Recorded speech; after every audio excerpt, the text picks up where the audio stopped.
जी, international laws के accordingly जैसे कि DGISP ने अपनी प्रेस कॉन्फ्रेंस में कहा कि जनाब कि हमने जो लोग उनके मारे थे, जो लोग उनके पकड़े गए हैं, हमने आलमी कवानीन के मुताबिक ही जो उनकी डेड बॉडीज़ को जो है जिस तरह से करना चाहिए आलमी कवानीन के अकॉर्डिंगली हमने उसी तरह से उनको ट्रीट किया है।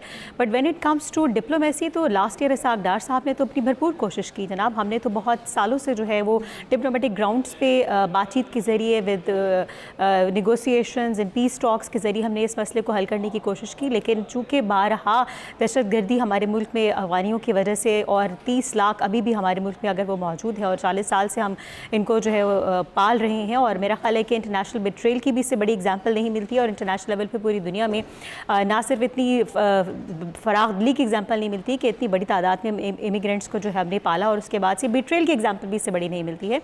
तो हम तो हमेशा इंटरनेशनल लॉज के अकॉर्डिंगली ही चलते आए हैं। लेकिन अभी चूँकि इस्लामाबाद अटैक के बाद से और बारहा अटैक्स के बाद से जो है हमें एक बार से उनको बताना ही था कि हम एक बार ये बताते हैं और फिर ऐसा बताते हैं कि पूरी दुनिया देखती है।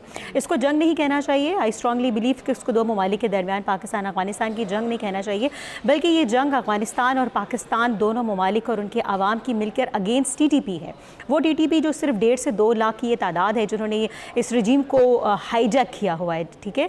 और जो पपेट्स हैं जो कि आते हैं, अब देखें ये कौन लोग हैं जो कि ये इस्लामी रिपब्लिक तो हो नहीं सकता ना, ठीक है। ये इस्लामी कानून के अकॉर्डिंगली तो वो नहीं चलाई जा रही है हुकूमत ना। ये लोग ना मुसलमान हैं, ना इनका कोई दीन से मज़हब से कोई ताल्लुक है, बल्कि ये इंडिया की तरह मुस्लिम कार्ड पर खेलते हैं। अब ये देखें मोदी जो है वो इजराइल क्यों गया हुआ है, सिर्फ फेस सेविंग के लिए। ऑपरेशन बनियाल मरसूस में नाकामी के बाद से वो इस वक्त फेस सेविंग के लिए जो इस वक्त इजराइल में 2 दिन के दौरे पर जो गए, उसके बाद से कौन फंडिंग प्रोवाइड कर रहा है BLA से लेकर अफगानिस्तान को लेकर। अफगानिस्तान में भी अफगानिस्तान के अवाम खुद इससे तंग है, और सिर्फ अफगानिस्तान के अवाम नहीं, पूरे इंटरनेशनल एरेना पे अगर आप देखें कि रूस की वज़ीर ख़ारजा की पॉलिसी क्या कहती है, ताजिकिस्तान, डेनमार्क, और आप देखें कि जितने भी ममालिक है ऑस्ट्रेलियन, ये सब का एक ही कहना है जनाब कि ये कैसा ख़ित्ता है जिसमें सवाए दहशतगर्दी के पनपने के और कुछ नहीं हो रहा है, और हमें सवाए दहशतगर्दी के अलावा कुछ यहाँ से देखने को सुनने को नहीं मिलता है।